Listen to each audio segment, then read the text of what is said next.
अस्सलामु अलैकुम वरहमतुल्लाहि वबरकातुहू। आज की इस वीडियो के ज़रिए से हम आपको ये बतलाने वाले हैं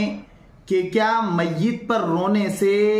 मरने वाले को अजाब दिया जाता है। तो इंशाअल्लाह ताला आज की इस वीडियो के ज़रिए से इस मसले को हम तफसील से आपको बतलाने वाले हैं।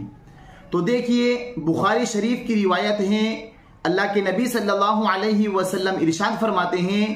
इन्नल मय्यिता ला युअज़्ज़बु बिबुकाई अहलिही अलैहि, के जब मय्यत पर रोया जाता है तो उस रोने की वजह से मय्यत को अजाब दिया जाता है।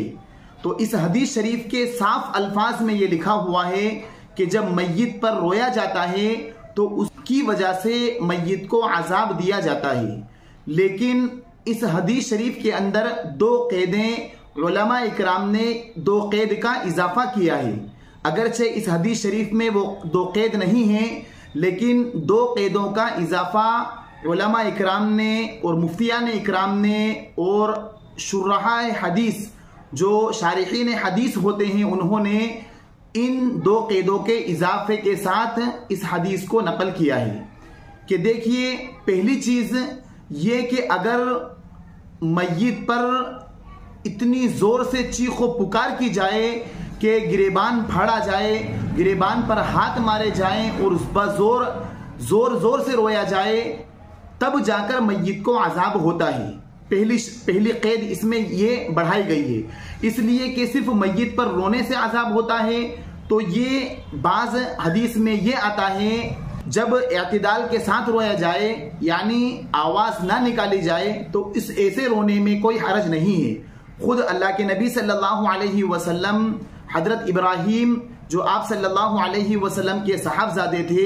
उनके इंतकाल पर, उनकी वफात पर आप सल्लल्लाहु अलैहि वसल्लम की आंखें नम हो गई थी।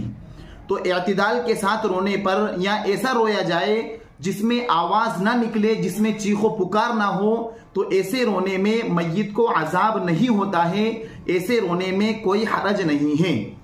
और ये बात भी हदीस शरीफ के खिलाफ है कि अगर मय्यत के रिश्तेदार रोएं और मय्यत को अजाब दिया जाए, तो कई अहादीस शरीफा में और कुरान करीम के अंदर खुद आता है कि वला तज़िरु वाज़िरतुम विज़्र उख़रा, कि कोई शख्स दूसरे का बोझ नहीं उठाएगा। तो लिहाजा दूसरे के रोने पर मय्यत को अजाब होना ये उस सूरत में है जबकि बहुत ज्यादा आवाज से रोया जाए, चीखो पुकार से रोया जाए, गिरेबान फाड़ी जाए, इस तरीके से रोने पर मय्यत को अजाब होता है। दूसरा, इस हदीस शरीफ में यह क़ैद बढ़ाई गई है कि जबकि मरने वाले को इस बात का पक्का इल्म हो कि मेरे मरने के बाद मुझ पर रोया जाएगा, तो लिहाजा अगर मय्यत को इस बात का इल्म है कि मेरे मरने के बाद चीखो पुकार की जाएगी और मेरे मरने के बाद आवाज से रोया जाएगा, तो लिहाजा उस मौके पर मरने वाले को, जैसे दस्तूर होता है कि बड़ा जो घर में होता है, दादा होते हैं, उनका इंतकाल होता है, फिर बाप का इंतकाल होता है, तो अगर किसी के खानदान में रोने का रिवाज बहुत आम है, किसी के खानदान में रोया जाता है, तो फिर वहाँ के जो बड़े हैं उनको लाजिम और ज़रूरी है कि वो ये वसीयत कर दें कि आप मेरे मरने के बाद ना रोना, मेरे मरने के बाद चीखो पुकार से ना रोना। तो लिहाजा अगर मरने वाले ने मरने से पहले अपने वारिसीन को ये वसीयत कर दी है कि मेरे मरने के बाद आप चीखो पुकार से ना रोना, तो फिर इस सूरत में मरने वाले को अजाब नहीं होता है। अगर उसको मालूम था कि मेरे मरने के बाद चीखो पुकार से मेरे वारिसीन रोएंगे और फिर भी उसने वसीयत नहीं की, तो इस सूरत में मरने वाले को लवाहिकीन के रोने पर अजाब दिया जाता है। जैसे ज़माने जाहिलियत के अंदर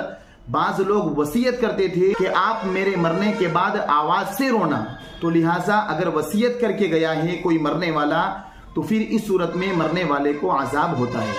और ये जो मुकम्मल तहकीक हमने आपके सामने पेश की है, ये मशहूर दारुल इफ्ता जामिया बिन नूरी टाउन से लेकर हमने आपके सामने पेश की है। अगर आपको ये हमारी वीडियो अच्छी लगी हो तो आप हमारी इस वीडियो को शेयर करें, हमारे चैनल को सब्सक्राइब करें। फजज़ाकुमुल्लाहु खैरन व अहसनल जज़ा। अस्सलामु अलैकुम व रहमतुल्लाहि व बरकातुहू।